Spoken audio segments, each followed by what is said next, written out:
This video is going to teach you the basic tools of Adobe Premiere Pro CC.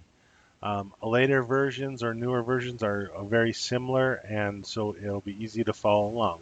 So when you open the program, you get to this screen, then you can open a project, which is what we're going to do. But just so you know, you can also open recent projects that you've been working on. They'll be listed here, or open any of your projects that you've saved through the Adobe Premiere Pro. So we're going to go to new project, so we start from the beginning.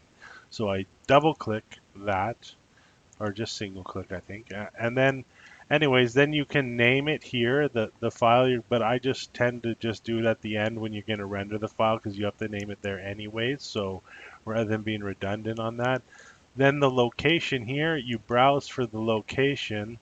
I just made this folder here, Adobe Test, under this path here. So let's say I was to just create this folder. You know how to create a folder. You right click, new folder, name it, and then select the folder. Like let's say we named Adobe Test, then we'd select it, then press select folder, okay? And then now when you save this file, the project file, or render the export video, it'll go to that path where you saved it to there. Okay, so then this here you leave the same, this the same, this the same, and then here I just select HDV. I don't know if it matters for sure, but I've never had any problems using that, so I just use that, and then OK. Okay, and it's going to say that I have an existing project called that because I didn't name it and I've used that folder with other projects.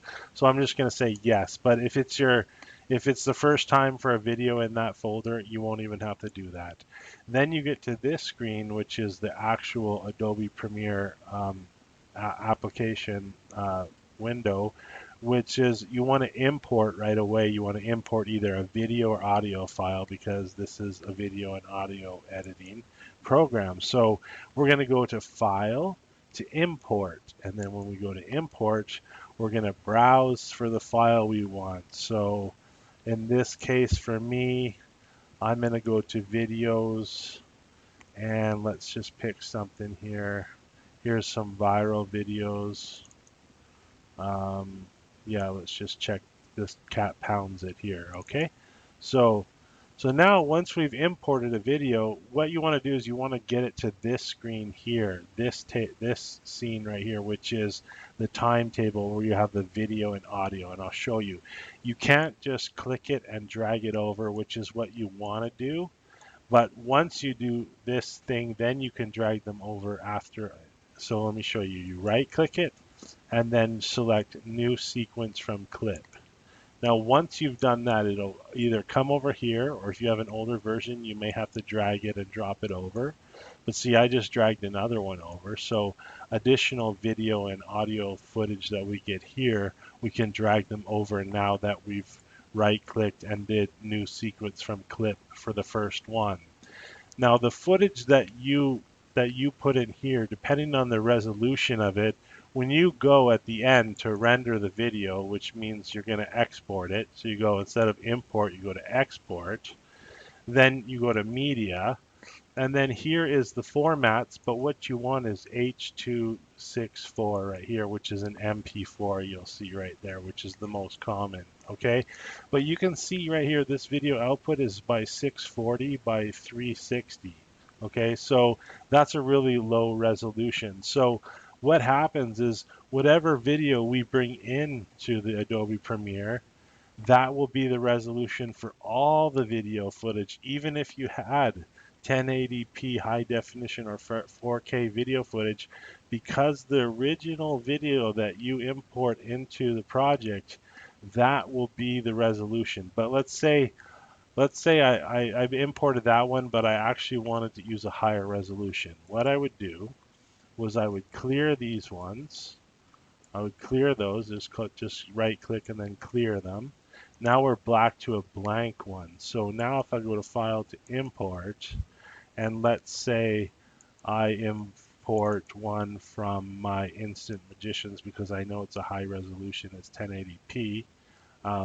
Instant Magicians, And I got, files within files within files within files. It's pretty crazy. You can only go so far, I think. But and then here we go. So let's say this one here.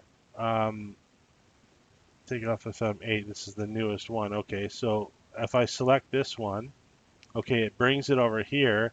Now I can drag it over because I already did the right click and did the new sequence the first time. I just want to stress that you always got to do that. But then if I want this footage, which is 1080p, right here, it asks me, does this clip does not match sequence settings? Change the sequence match clip settings, and you just say change, because if you keep existing, it'll keep the low resolution video file that you imported at the beginning. But if you change the sequence now, if I go to File and to Export, like I was going to export it, you can see the resolution right here is 1920 by 1080p. Okay, so now if you add any footage that's lower than 1080p, it's not like it can bring up the resolution to 1080p, but the video still renders at 1080p because the video file you imported at the beginning was actually, you know, uh, that you imported from the beginning was actually